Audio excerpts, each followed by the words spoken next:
Отец пристально смотрел на звездное небо вплоть до рассвета. «Сегодня рождается легенда», — сказал он. «Судьба человека из камня, сильного и несгибаемого воина, была предначертана Байсангуру еще в детстве. Бесстрашный и решительный, он впитал дух борьбы восставших горцев Северного Кавказа под предводительством шейха Мансура с царскими войсками. С юных лет он учился арабской вязи, проявил небывалое усердие. К 10 годам Байсангур овладел навыками искусного боя и до безупречности отточил свое мастерство. Справедливый и не безразличный к судьбе своего народа, он не мог молча наблюдать за антиколониальной борьбой, в которой активно участвовали члены Биноевского общества. Встретившись с мужественными воинами, предводителем повстанцев Чечни Ташу Хаджи и недавно потерпевшим поражение в Дагестане Шамилем, которые вынуждены были скрываться от царских войск в Биное, неробкий Байсангур предложил приютить собратьев. Так в Биное скрепилась многолетняя боевая дружба старых знакомых, не раз ходивших прежде в бой. Байсангура, Ташу Хаджи, Шоипа Муллы из Центароя и Джавадхана из Дарги. Развернув бурную деятельность, в Нохчмохке бравая команда начинает активно добиваться провозглашения Шамиля имамом Чечни. Слава будущего лидера горцев распространялась быстро. В Биной съезжались предводители чеченских обществ, желавшие познакомиться с влиятельной фигурой. В 1839 году славным воинам удалось сделать большой шаг на пути к победе. На горе Кхета-Шонкорта у села Центарой, на съезде представителей ичкерийских обществ и народа, знаменитый ученый, храбрый воин, имам Дагестана шейх Шамиль был провозглашен имамом Чечни и Дагестана, отцом страны и отцом шашки Турда. Вдохновленные силой предводителя и главного полководца, Чечня и Дагестан объединились призывом Газавата и поднялись для борьбы с царскими колонизаторами. Угнетенные многолетней несправедливостью и диктаторством, потерпевшие множество разорений и притеснений, уставшие, изможденные властью люди обнажили шашки в борьбе с ненавистными захватчиками. Сражаясь за правду, они не желали отступать назад, поскольку знали, на их стороне воля Божья. Имам Шамиль предлагал Байсангуру множество почетных должностей, но он отказывался от титулов и званий, неизменно оставаясь выходцем из народа.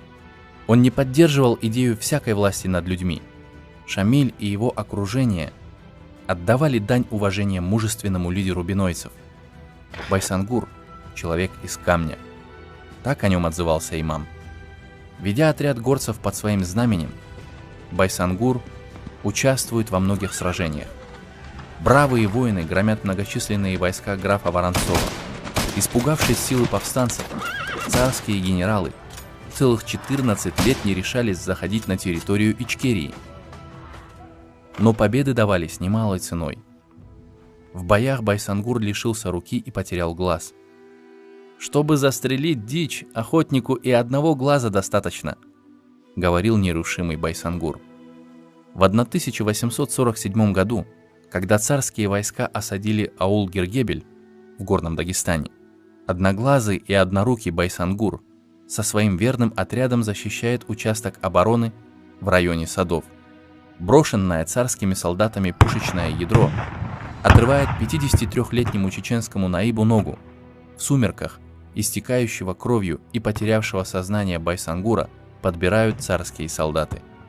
Весть о пленении идейного лидера мгновенно облетает горы. Глубоко пораженный известием имам Шамиль вместе с друзьями и родичами разрабатывают план освобождения единомышленника из плена. Когда тяжело раненого Байсангура под большим конвоем перевозят из Дагестана в крепость Грозную, Мюриды молниеносно атакуют колонну и вызволяют любимого Наиба. Горцы готовы с ликованием встретить славного Байсангура, но с ужасом в глазах смотрят на представшего перед ними калеку. Сила духа побеждает всякие преграды. Храбрость и мужество ведет человека, желающего свободы для своего народа. Без одного глаза, руки и ноги Байсангур по-прежнему остается в строю. Во время боя он привязывал себя к коню, и его единственная, но невероятно сильная рука уверенно сжимает шашку. Изнуренный 25-летней войной имам терпит натиск 300-тысячной царской армии. Ослабленный народ больше не может оказывать стойкое сопротивление. Население Чечни сокращается в 5 раз. Близок страшный конец. Узурпаторы сжигают аулы, постепенно захватывая Чечню и Дагестан.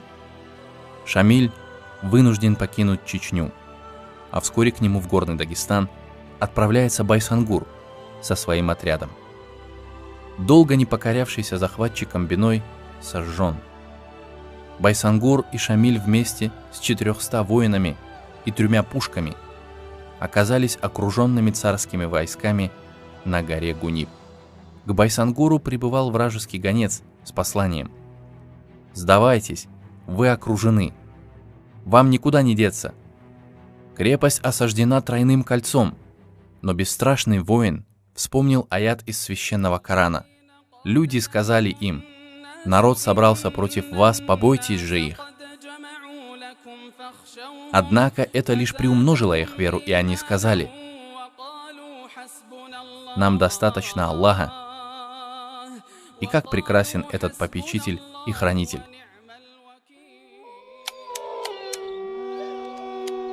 И Байсангур уверенно промолвил: «Мы принимаем бой».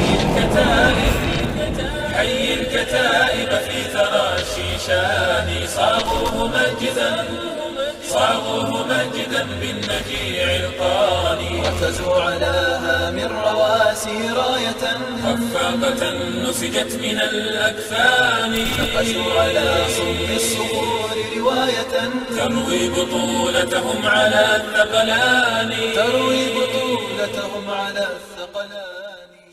Практически не выжившему после траурного сражения отряду под руководством Байсангура удается прорваться сквозь тройное кольцо врагов и уйти в Чечню. Лидер сильных когда-то повстанцев вместе со своей семьей скрывается в Биное. Здесь непокорный Байсангур вместе со своими соратниками и лидерами других чеченских общин активно готовит восстание. Одновременно с ним в Аргунском ущелье готовится выступить Старый Волк, Ума-Дуев из Дзумсоя и Атабай Атаев. После нескольких месяцев подготовки 66-летний Байсангур проводит вооруженное наступление и поднимает знамя свободы в Ичкерии. Здесь продолжает точиться многолетняя борьба волелюбивого народа с царскими войсками. Войско видит и победы, и поражения. Позорной смерти трус достоин, ему не видеть райских врат. «Пока скакун мой жив, я воин», — говорил Байсангур всем тем, кто сомневался в его победе. Но конец был близок. Уставшее солнце угасало и готовилось спрятаться за невысокую гору. А на поле битвы по-прежнему точилась кровавая борьба. Жаждущий расправы вражеский солдат выстрелил в коня Байсангура. Убитый безжалостной пулей, он упал на единственную здоровую ногу повидавшего много сражений воина. Обездвиженный и лишенный возможности убежать, Байсангур был схвачен. Много лет вынашившему план поимки непокорного лидера горцев врагу наконец удалось взять его в плен. Царь предлагал Байсангуру жить в почетном плену, но несломленный воин игнорировал все предложения сдаться. Военно-полевой суд непоколебимо приговорил Байсангура к смертной казни через повешение. Царские власти собрали горных дагестанцев и чеченцев на площади перед церковью в Хасавюрте, чтобы показать расправу над знаменитым предводителем горцев. Под барабанный бой на телеге вывезли одноглазого, однорукого и одноногого чеченца. Толпа в оборванных одеждах, с угасающей верой в глазах, рыдая смотрела, как 67-летнего Байсангура подводят к виселице. Голосом горцев на площади зазвучала предсмертная молитва Ясин. Офицер скверно приказал остановить барабанную дробь и зачитать приговор. И тут царские палачи прибегли к изуверскому приему. Кто из горцев желает выбить табуретку из-под ног Байсангура за денежное вознаграждение? «Я!» — отозвался заранее подкупленный житель. С ярким блеском в глазах Байсангур дрожащим телом